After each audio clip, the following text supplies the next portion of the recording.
বন্ধুরা, সাবিত্রী রান্নাঘরে স্বাগত। আমি আজকে বানাচ্ছি ছোলার ছাতুর পরোটা। রেসিপিটা একবার দেখে নিন।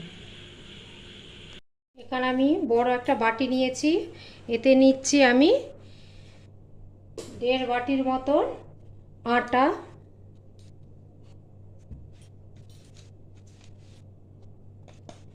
অল্প পরিমাণে লবণ,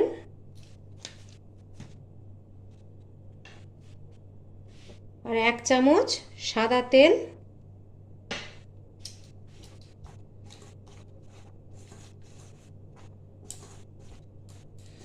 দিয়ে এটাকে আমি ভালো করে একটু মেখে নেব।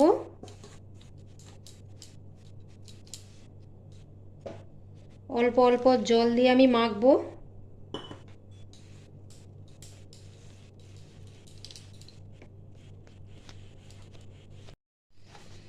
ডোটা আমার মাখানো হয়ে গেছে। খুব পাতলাও করবেন না, খুব টাইটও করবেন না, এই রকম হয়েছে। এটা আবার আমি 10-15 মিনিটের জন্য আমি ঢেকে রেখে দিচ্ছি। এবার আমি পুরটা বানিয়ে নেব। এবার আমি ছাতুটা মাখিয়ে নেব। এখানে আমি 1 বাটির মতন ছাতু ব্যবহার করছি। আমি গণেশের ছাতু ব্যবহার করছি, আপনারা যে কোনো কোম্পানি নিতে পারেন। নিচ্ছি 1/2 চামচের মতন আদা গ্রেট করে রাখা, জোয়ান 1/2 চামচ, 3-4টে কাঁচা লঙ্কা, পরিমাণ মতন লবণ,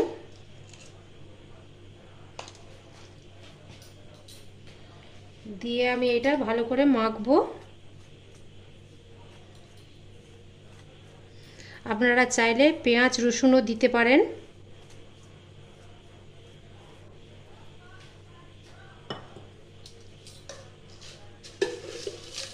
অল্প পরিমাণে একটু চিনি দেবো। এবার এটা জল দিয়ে মাখবো আমি।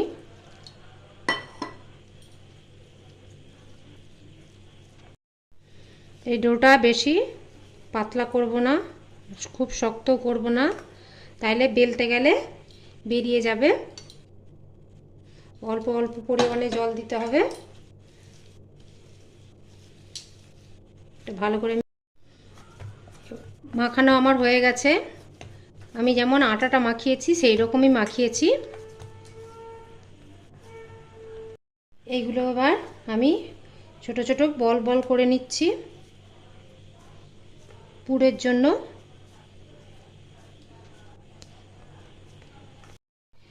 ময়দাটা এবার আমি ময়দাটারও লেচি বানিয়ে নেব। একটু বড় বড় সাইজেরই বানাবো।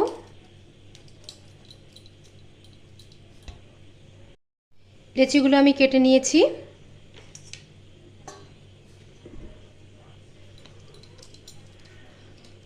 এইভাবে গোল করে পুরটা আমি ভরবো।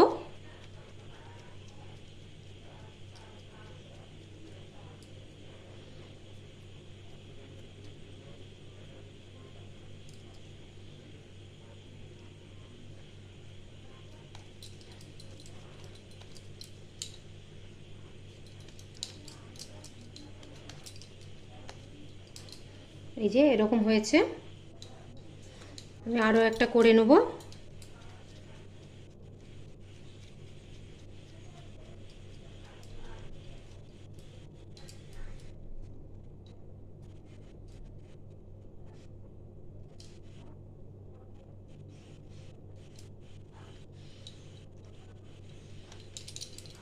একদম সহজেই এগুলো হয়ে যায়, বেশিক্ষণ টাইমও লাগে না। এইভাবে আমি সবগুলোই করে নেব। আমার সব পুর ভরানো হয়ে গেছে। এবার এগুলো আমি বেলে নেব। আমি এবার রুটির মতো বেলে নেব। একটু মোটা মোটা করে বেলতে হবে, আর খুব আস্তে আস্তে বেলতে হবে, কেননা ভিতরে পুর ঢোকানো আছে। এবার এইগুলো আমি বেলে নেব। রুটির মতন বেলবো, আর খুবই সাবধানে বেলতে হবে, ভিতরে পুর আছে নাহলে বেরিয়ে যাবে।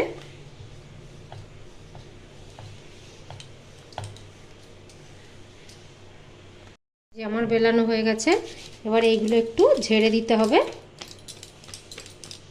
আটাগুলো।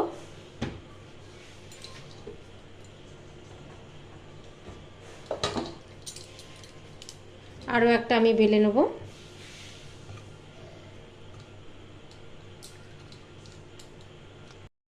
যে বেলা হয়ে গেছে আমার, এবার একটা একটা করে বেলতে হবে, একটা একটা করে ভাজতে হবে। এবার আমি ভেজে নেব।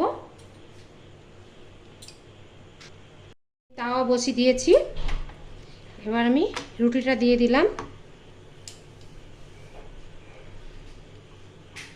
এক পিসটা হবে 2-3 সেকেন্ড, 10-15 সেকেন্ড এক পিসটা হবে, আর এক পিসটা উল্টি দিয়ে আর 10-15 সেকেন্ড হবে। আর আঁচটা কিন্তু একদম কমিয়ে দিতে হবে। আমি তাওয়াটা বসিয়ে দিয়েছি, রুটিটা দিয়ে দিলাম। এক পাশটা 10-15 সেকেন্ড হবে, আর মিডিয়াম টু লো ফ্লেমে হবে।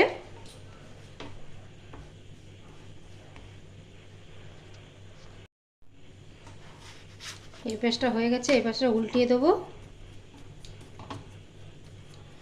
এই পাশটাও আবার 10-15 সেকেন্ড হবে। দেখুন কেমন ফুলছে।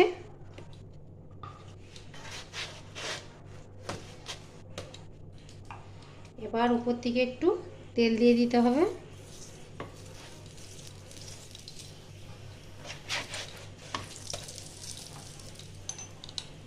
এই পিসটা তেল দিয়ে দিতে হবে।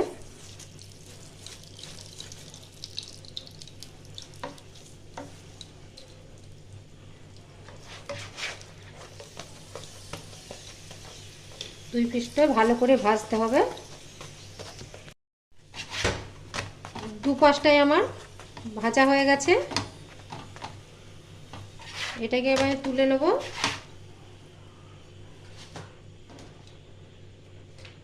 আরও একটা দিয়ে দেবো।